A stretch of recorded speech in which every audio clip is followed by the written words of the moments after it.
വിശുദ്ധ മത്തായി എഴുതിയ സുവിശേഷം 10-ാം അധ്യായം 1 മുതൽ 15 വരെയുള്ള തിരുവചനങ്ങൾ.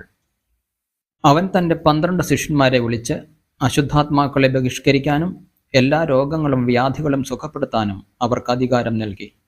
ആ 12 അപ്പസ്തലന്മാരുടെ പേരുകൾ: ഒന്നാമൻ പത്രോസ് എന്ന് വിളിക്കപ്പെടുന്ന ശിമയോൻ, അവൻ്റെ സഹോദരൻ അന്ത്രയോസ്, സെബദിയുടെ പുത്രനായ യാക്കോബ്, അവൻ്റെ സഹോദരൻ യോഹന്നാൻ, ഫിലിപ്പോസ്, ബർത്തലോമിയോ, തോമസ്, ചുങ്കക്കാരൻ മത്തായി, അൽപ്പയുടെ പുത്രൻ യാക്കോബ്, തദേവൂസ്, കാനാൻകാരൻ ശിമയോൻ, യേശുവിനെ ഒറ്റിക്കൊടുത്ത യൂദാസ് കറിയോത്ത.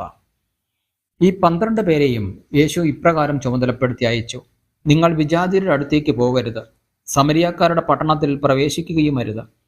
പ്രത്യുത ഇസ്രായേൽ വംശത്തിലെ നഷ്ടപ്പെട്ടുപോയ ആടുകളുടെ അടുത്തേക്ക് പോകുവിൻ. പോകുമ്പോൾ സ്വർഗരാജ്യം സമീപിച്ചിരിക്കുന്നു എന്ന് പ്രസംഗിക്കുവിൻ. രോഗികളെ സുഖപ്പെടുത്തുകയും മരിച്ചവരെ ഉയർപ്പിക്കുകയും കുഷ്ഠരോഗികളെ ശുദ്ധരാക്കുകയും പിശാചുക്കളെ ബഹിഷ്കരിക്കുകയും ചെയ്യുവിൻ.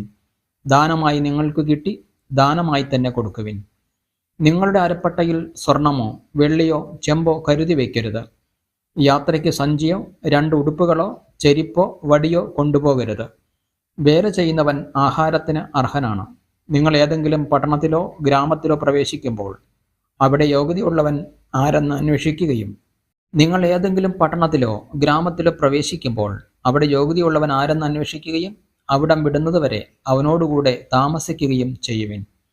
നിങ്ങൾ ആ ഭവനത്തിൽ പ്രവേശിക്കുമ്പോൾ അതിന് സമാധാനം ആശംസിക്കണം. ആ ഭവനം അർഹതയുള്ളതാണെങ്കിൽ നിങ്ങളുടെ സമാധാനം അതിൽ വസിക്കട്ടെ. അർഹതയില്ലാത്തതെങ്കിൽ നിങ്ങളുടെ സമാധാനം നിങ്ങളിലേക്ക് തന്നെ മടങ്ങട്ടെ. ആരെങ്കിലും നിങ്ങളെ സ്വീകരിക്കാതെയോ നിങ്ങളുടെ വചനം ശ്രവിക്കാതെയോ ഇരുന്നാൽ ആ ഭവനം അഥവാ പട്ടണം വിട്ടുപോരുമ്പോൾ നിങ്ങളുടെ പാദങ്ങളിലെ പൊടി തട്ടിക്കളയുവിൻ.